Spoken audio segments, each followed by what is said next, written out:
अस्सलामु अलैकुम वरहमतुल्लाहि वबरकातुहू।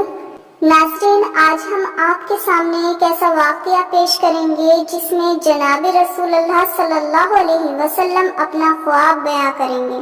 ये एक ऐसा ख्वाब है जिसे अगर कोई सुन ले तो उसकी रूह कांप जाए। ऐसा इसमें क्या है कि सुनने के बाद रूह कांप जाती है।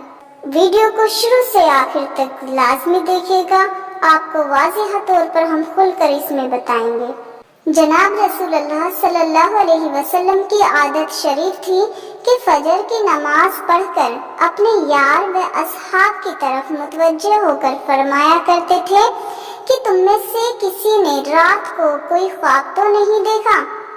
अगर कोई देखता तो अर्ज कर दिया करता था। आप कुछ ताबीर इरशाद फरमा दिया करते थे। आदत के मुआफिक एक बार सबसे पूछा कि किसी ने कोई ख्वाब देखा है। सबने अर्ज किया कि कोई नहीं देखा। आपने फरमाया कि मैंने आज रात एक ख्वाब देखा है कि दो शख्स मेरे पास आए और मेरा हाथ पकड़कर मुझको एक ज़मीन मुक़द्दस की तरफ ले चले। देखता क्या हूँ कि एक शख्स बैठा हुआ है और दूसरा खड़ा है और उसके हाथ में लोहे का जंबूर है।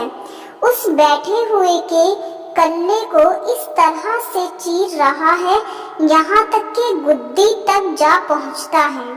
फिर दूसरे कल्ले के साथ भी यही मामला कर रहा है और फिर वो कल्ला उसका दुरुस्त हो जाता है। फिर उसके साथ ऐसा ही करता है। मैंने पूछा ये क्या बात है, तो वो दोनों शख्स बोले आगे चलो। हम आगे चले, यहाँ तक कि एक ऐसा शख्स पर गुजर हुआ जो लेटा हुआ है और उसके सर पर एक शख्स हाथ में बड़ा भारी पत्थर लिए हुए खड़ा है। उससे उसका सर निहायत जोर से फोड़ता है। जब वो पत्थर उसके सर पर दे मारता है तो पत्थर लुढ़क कर दूर जा गिरता है।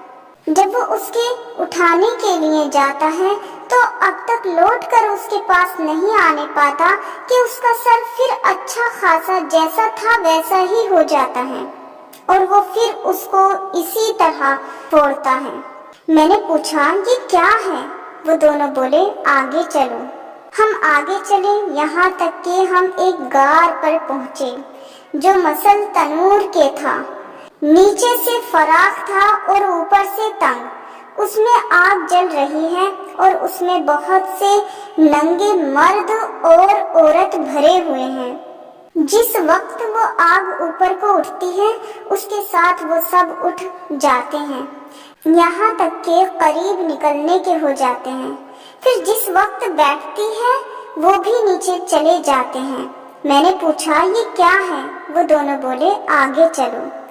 हम आगे चले, यहाँ तक कि एक खून की नहर पर पहुँचे।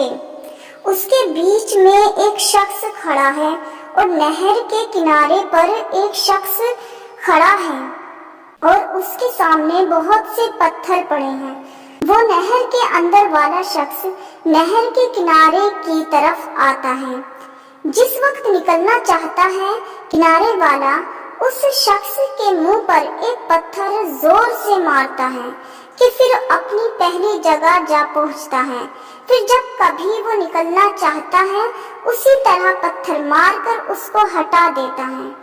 मैंने पूछा ये क्या है, वो दोनों बोले आगे चलो। हम आगे चले, यहाँ तक कि एक हरे भरे बाग में पहुँचे।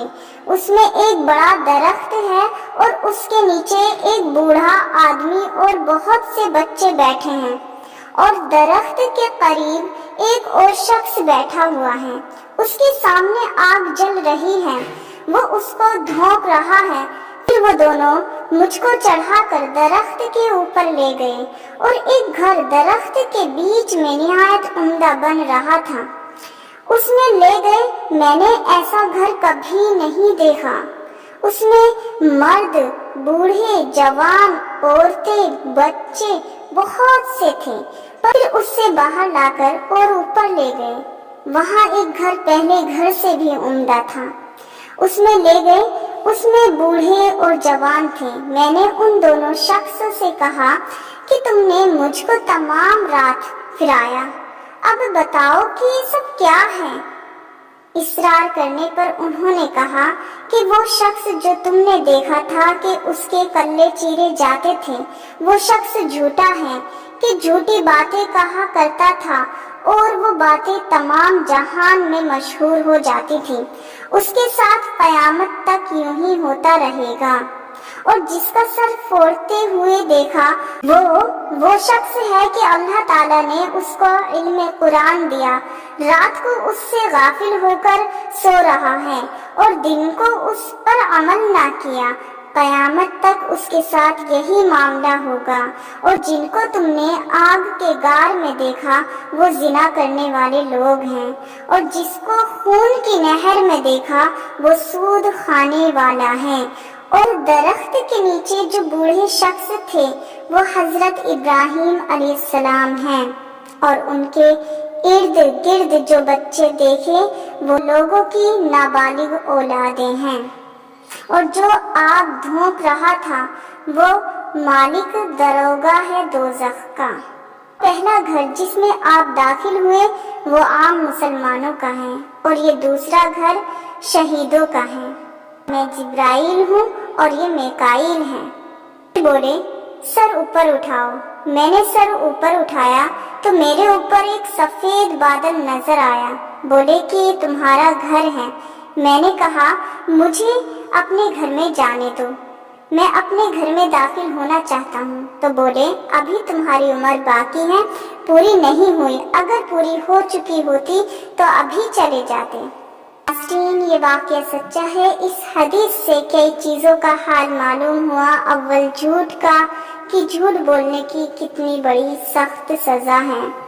دوسرا ہوتے ہوئے عمل نہ کرنا۔ تیسرا زنا کرنا۔ چوتھا سود لینا۔ اللہ تعالیٰ ان کاموں سے ہماری حفاظت فرمائے اور ہمیں کہنے اور سننے سے زیادہ عمل کرنے کی توفیق عطا فرمائے۔ ناظرین، ملتے ہیں اسی طرح کے سبق آموز واقعوں کے ساتھ، سچے واقعوں کے ساتھ نیکسٹ فرائیڈے کو۔ تب تک کے لیے دیجیے ہمیں اجازت۔ السلام علیکم ورحمۃ اللہ وبرکاتہ۔